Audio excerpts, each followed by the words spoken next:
പ്രവർത്തക പത്മശ്രീ KV റാബിയ അന്തരിച്ചു. മലപ്പുറം കോട്ടയ്ക്കലിലെ സ്വകാര്യ ആശുപത്രിയിൽ ചികിത്സയിലിരിക്കെയാണ് അന്ത്യം സംഭവിച്ചത്. സാക്ഷരതാ രംഗത്തെ പ്രവർത്തനങ്ങൾ പരിഗണിച്ച് 2022 രാജ്യം പത്മശ്രീ നൽകി ആദരിച്ചിരുന്നു.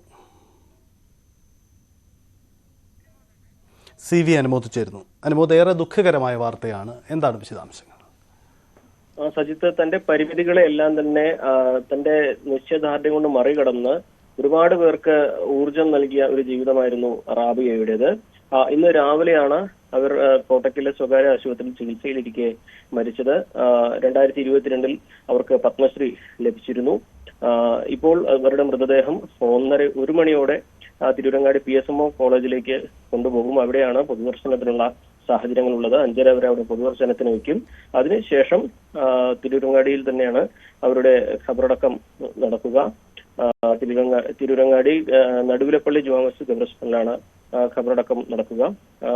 നമുക്കറിയാം, 17-ാം വയസ്സിലാണ് റാബിയയ്ക്ക് പോളിയോ ബാധയെ തുടർന്ന് അവരുടെ ചലനശേഷി നഷ്ടമാവുന്നത്.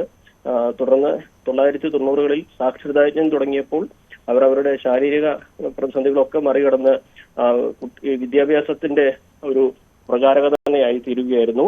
ആ നാട്ടിൽ അവർ എത്താത്ത സ്ഥലങ്ങളുണ്ടായിരുന്നില്ല. അങ്ങനെ റാബിയ ടീച്ചർ സാക്ഷരതാ മിഷന്റെ തന്നെ ഒരു അടയാളമായി മാറി.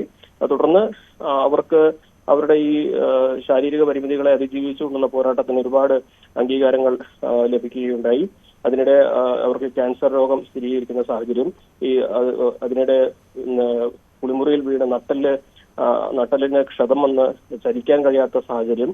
തുടർന്ന് വീൽ ചെയറിലായിരുന്നു അവരുടെ സഞ്ചാരം മുഴുവൻ ഉണ്ടായിരുന്നത്. അതിനിടയിലൊക്കെ തന്നെ അവർ ഈ പറയുന്ന സാക്ഷരതാ മിഷന്റെ ഭാഗമായിട്ടുള്ള പ്രവർത്തനങ്ങളും അതുപോലെ കൂടുതൽ ആളുകളിലേക്ക് വിദ്യാഭ്യാസത്തിന്റെ സൗകര്യങ്ങൾ, വിദ്യാഭ്യാസവും മറ്റു സൗകര്യങ്ങൾ എത്തിക്കാനുള്ള പ്രവർത്തനമൊക്കെ തുടർന്നിരുന്നു. അവരുടെ ആത്മകഥയും അതിനിടെ പ്രസിദ്ധീകരിച്ചിരുന്നു. അങ്ങനെ വിവിധ തലങ്ങളിൽ തന്റെ പരിമിതികളെ അതിജീവിച്ച് വിവിധ തലങ്ങളിൽ റാബിയ അവരെ അടയാളപ്പെടുത്തിയ ഒരു വ്യക്തിത്വം കൂടിയാണ്. അതുകൊണ്ട് തന്നെ പത്മശ്രീ ഏറ്റവും അർഹമായ കരങ്ങളിലേക്കാണ് എത്തിയതെന്ന് 2022 അവരെ തേടിയെത്തിയപ്പോൾ എല്ലാവരും ഒരുപോലെ വിലയിരുത്തിയിരുന്നു. ആ ജീവിതമാണ് ഇന്നിപ്പോൾ അതിനൊരു വിരാമം ആയിരിക്കുന്നത്.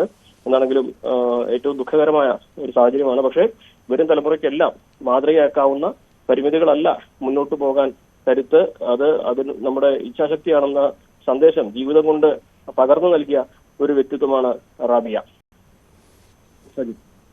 പത്മശ്രീ KV റാബിയ അന്തരിച്ചു. ദുഃഖകരമായ വാർത്തയാണ്. സാക്ഷരതാ പ്രസ്ഥാനത്തിന് പുതിയ മാനങ്ങൾ നൽകിയ, ശാരീരിക അവശതകൾക്കിടയിലും മികച്ച രീതിയിൽ മുന്നോട്ട് പോയ KV റാബിയ അന്തരിച്ചു.